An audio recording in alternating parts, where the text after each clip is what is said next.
کبھی کبھی اس کے آگے سے تھال چھین لیا کرتی تھی اور کہا کرتی تھی کہ دن بہ دن کھاتی ہی رہتی ہے، کوئی کام نہیں کرتی، برتن رات کے جھوٹے پڑے ہوئے ہیں، دھو دے۔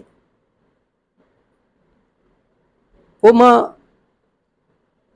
اس حالت میں کچن میں جا کر برتن کو دھوتی اور اپنے آنسوؤں کو پونچھ لیتی کہ بڑھاپے میں بھی سکون کا سانس نہیں ہے۔ بیٹوں کی خوشی دیکھ کر وہ خوش تھی، کیونکہ بچے اس کے بڑے فرما بردار تھے۔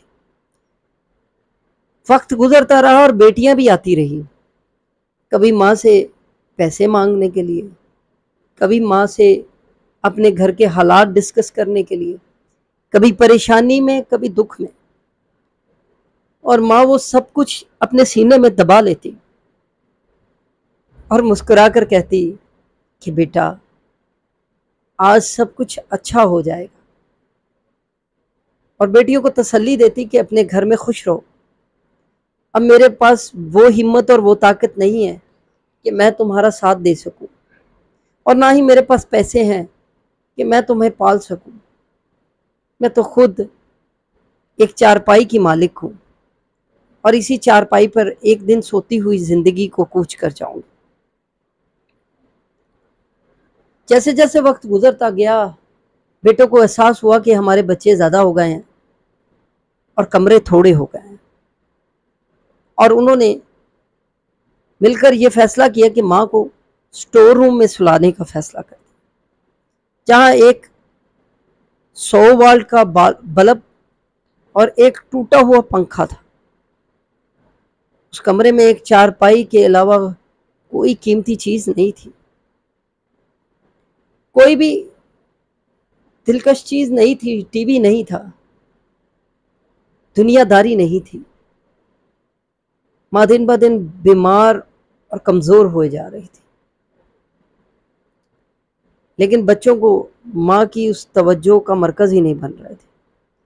آتے اور چند پل کے لیے ماں کے پاس بیٹھتے اور پوچھتے کہ ماں کھانا کھایا ہے، پانی پیا ہے، کسی چیز کی ضرورت تو نہیں؟ وہ بھی اپنی بیویوں سے چھپ چھپا کر، ڈر ڈرا کر کہ کہیں میری بیوی نہ دیکھ لے۔ ایک دن ایسا آیا کہ اس ماں پر قیامت ہی ٹوٹ پڑی۔ دوستو، یہاں میں کہانی کو تھوڑا سا کم کرنے کی کوشش کروں گا۔ کم کرنے سے پہلے ایک ریکویسٹ کروں گا کہ جن کے پاس مائیں ہیں وہ اپنی ماں کی قدر کریں، اپنی ماں کی عزت کریں۔ اس دنیا میں دولت، شہرت، سب کچھ مل جائے گا، نہیں ملے گی تو ماں نہیں ملے گی، باپ نہیں ملے گا۔ ماں 9 مہینے بچے کو پیٹ میں جنم دیتی ہے، پالتی ہے، پوستی ہے، دکھ اور تکلیفیں گزار کر اسے بڑا کرتی ہے۔ باپ 40 سال تک اسے پالتا ہے، جب تک اس کی آخری سانس تک نہیں ہوتی تب تک اسے پالتا رہتا ہے۔ تو ماں باپ ایک ایسا انمول تحفہ ہے اس قدرت کا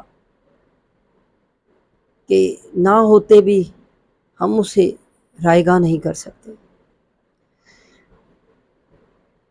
تینوں بیٹوں نے فیصلہ کر لیا تھا کہ آج ماں سے بات کریں گے، یا تو اس گھر کے بٹوارے کریں گے یا پھر ماں کو اناتھ آشرم میں بھیج دیں گے، یتیم خانے میں۔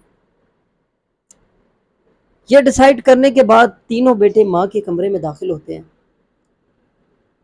اور ماں سے پوچھتے ہیں کہ ماں، آپ نے ہمیں بڑے پیار سے پالا ہے، لیکن ماں مہنگائی بہت زیادہ ہے، اپنے بچوں کی فیسیں، بجلی کا بل، گیس کا بل، اور وہ ساری چیزیں جو میاں بیوی اور بچوں کے لیے یوز ہوتی ہیں وہ دن بہ دن مہنگی ہوتی جا رہی ہیں۔ اگر آپ برا نہ منائیں تو ہم اس گھر کو اپنے نام کروا لیں۔ تو ماں نے جواب دیا کہ بیٹا، میرے ماں باپ جب اس دنیا سے گئے تھے تو کوئی چیز نہیں لے کر گئے، میں بھی جب اس دنیا سے جاؤں گی تو کوئی چیز نہیں لے کر جاؤں گی، اور جب تم لوگ بھی اس دنیا سے جاؤ گے تو کوئی چیز لے کر نہیں جاؤ گے، جائیں گے تو صرف تم لوگوں کے اعمال یا میرے اعمال۔ میں نے تمہیں بڑے لاڈ پیار سے پالا، تمہاری کبھی بات کو رد کیا ہی نہیں، تو آج کیسے رد کر سکتی ہوں؟ جاؤ، جو دل کرے کرو، جہاں سائن لینے ہیں لے لو، جو کرنا ہے کر لو۔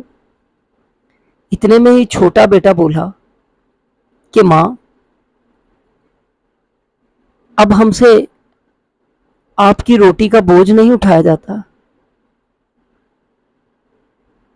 تو ماں کی آنکھ میں آنسو آ گئے اور کہنے لگی،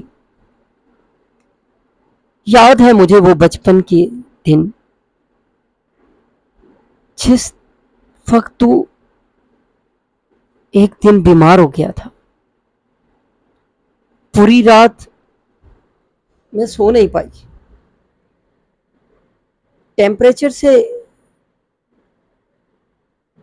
تو روئے جا رہا تھا، اور میں ٹھنڈی پٹیاں کری جا رہی تھی اور روئی جا رہی تھی۔ نماز پڑھی، رکعتیں پڑھی، تجھ پہ پھونکی، اور اللہ سے ایک ہی ریکویسٹ کی کہ اللہ پاک میرے بیٹے کو کچھ نہ ہونے دینا۔ اور جب صبح اٹھی تو سب سے پہلے تجھے ڈاکٹر کے لے کر گئی۔ میرے پاس پیسے نہیں تھے بیٹا، لیکن میں نے اپنی ہاتھ سے نکالی انگوٹھی اپنے میاں کی نشانی کو میڈیکل سٹور پر دیا اور کہا کہ مجھے دوائی دے دو، میرا بچہ بہت بیمار ہے، اس نے کئی دنوں سے کچھ کھایا نہیں۔ میں گئی اور کچھ کھانے کے لیے اور پھل لے کر آئی تم لوگوں کے لیے، اور دیکھتے ہی دیکھتے تو ٹھیک ہو گیا۔ میں نے تیرا صدقہ اتارا، میں نے اللہ کا شکر ادا کیا۔ بیٹا پیسے اس وقت بھی بہت زیادہ ہوتے تھے، میں نے تو کبھی نہیں کہا کہ مجھ سے تم لوگوں کا پیٹ نہیں پالا جاتا۔ آج تم لوگوں نے کتنی آسانی سے کہہ دیا، ٹھیک ہے بیٹا، جو تمہیں بہتر لگتا ہے وہ کرو۔ تینوں بیٹوں نے ڈیسائیڈ کر لیا تھا، اور آخر وہ دن آ گیا۔ ماں کے سارے کپڑے ایک بیگ میں ڈال دیے، ماں نے اپنے زندگی کی چند چیزیں اس بیگ میں رکھ لی۔ دوستو وہ چیزیں کیا تھی؟ بڑے بیٹے کا فیڈر، چھوٹے بیٹے کا جھنجھنا کھلونا، اس سے بیٹی کا فراک،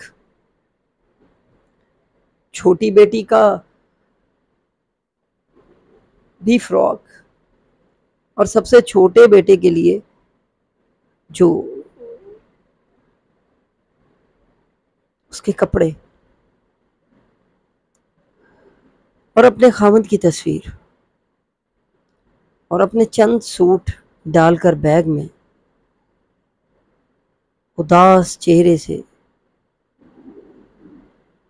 اپنے گھر کو اچھی طرح دیکھتے ہوئے کہنے لگی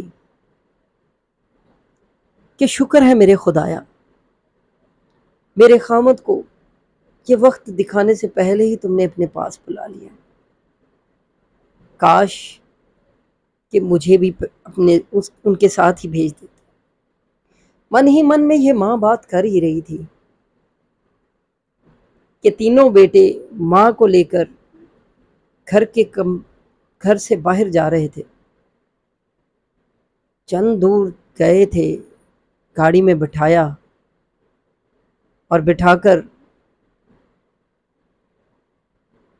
یتیم خانے تک پہنچے تو روڈ کراس کرنا تھا۔ جیسے ہی بڑے بیٹے نے تھوڑا سا آگے بڑھا تو پیچھے سے کار آنے لگی، تو ماں نے چیختے ہوئے کہا عمران پیچھے ہٹ جا بیٹا. بچے کا ہاتھ پکڑ کر پیچھے کرنے والی ماں سسکساتے ہوئے اپنے آنسو بہنے لگے. روڈ کراس کرنے کے بعد دوسرا بیٹا جیسے ہی ٹھوکر کھا کے گرتا ہے تو ماں اپنی زبان سے کہتی ہے اللہ تیرا لاکھ لاکھ شکر ہے میرے بیٹے کو چوٹ نہیں لگی. تیسرا بیٹا جیسے ہی اناتھ خانے میں داخل ہوتا ہے تو شیشے کا کونا اس کی کلائی پر لگ جاتا ہے جس سے اسے خون نکل آتا ہے. تو ماں اپنا روبٹا لے کر اس کے باندھ دیتی ہے کہ خون اتنا نہ نکلے. ماں کو تو ان کی چھوٹی چھوٹی تکلیف کا احساس ہوتا ہے لیکن بچوں کو وہ تکلیف نظر ہی نہیں آتی. اور آخر بچے یتیم خانے میں اپنی ماں کو جمع کروا کر گھر چلے جاتے. پیارے دوستو، یہ کہاں کا انصاف ہے کہ ایک ماں کی یہ داستان اس کے ساتھ ہی اس کے سینے میں دفن ہے. وہ لوگ اپنی زندگی میں خوش ہیں لیکن ماں آج نہ تو دیکھ سکتی ہے نہ سن سکتی ہے، بس ایک زندہ لاش ہے اور اپنے وقت کا انتظار کر رہی ہے کہ کب اسے اللہ کی طرف سے بلاوا آئے گا اور وہ اس دنیا کو خیر بات کر دے گی. میری آپ تمام دوستوں سے ریکویسٹ ہے کہ اگر آپ کی ماں زندہ ہے تو آپ اپنی ماں کو کبھی بھی اپنے سے جدا نہ ہونے دیں، کیونکہ ماں دنیا کا سب سے انمول تحفہ ہے. یہ تحفہ قدرت نے ہمیں دیا ہے. جب بچہ پیدا ہوتا ہے نا تو سب سے پہلے اس کی زبان سے ایک ہی نام نکلتا ہے، ماں. اور جب بچہ تکلیف میں ہوتا ہے تب بھی اس کی زبان سے ایک ہی لفظ نکلتا ہے، ماں. اور جب بچہ مر جاتا ہے تب بھی وہ اس کی زبان سے ایک ہی لفظ نکلتا ہے، ماں. تو ماں کیوں بوجھ لگتی ہے؟ ماں کو ہم کیوں نہیں اہمیت دیتے؟ ماں کو کیوں یتیم خانے داخل کروا دیتے ہیں؟ کیا ہم کسی کے ماں باپ نہیں؟ اگر وہ تینوں بیٹے اور وہ دو بیٹیاں یہ سوچتی کہ ہماری ماں ہمارے لیے سب کچھ ہے تو آج وہ ماں زندہ ہوتی. دوستو، یہ کہانی مجھے جس شخص نے سنائی ہے اس نے یہی کہا ہے کہ اس کہانی میں مرکزی کرداروں کا نام نہیں لینا. امید ہے کہ آپ کو یہ کہانی پسند آئی ہوگی اور امید ہے کہ آپ نے اس کہانی سے کچھ نصیحت حاصل کی ہوگی.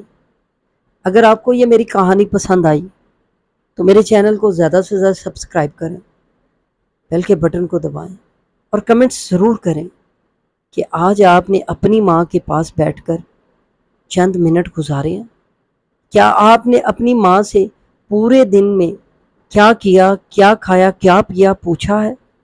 کیا آپ نے اپنی ماں کو اپنی زندگی کا کچھ پل، کچھ حصہ شیئر کرنے کے لیے کہا ہے؟ امید ہے کہ آپ کو کہانی پسند آئی ہوگی. مجھے اجازت دیجیے. زندگی رہی تو پھر ملاقات ہوگی. پاکستان زندہ.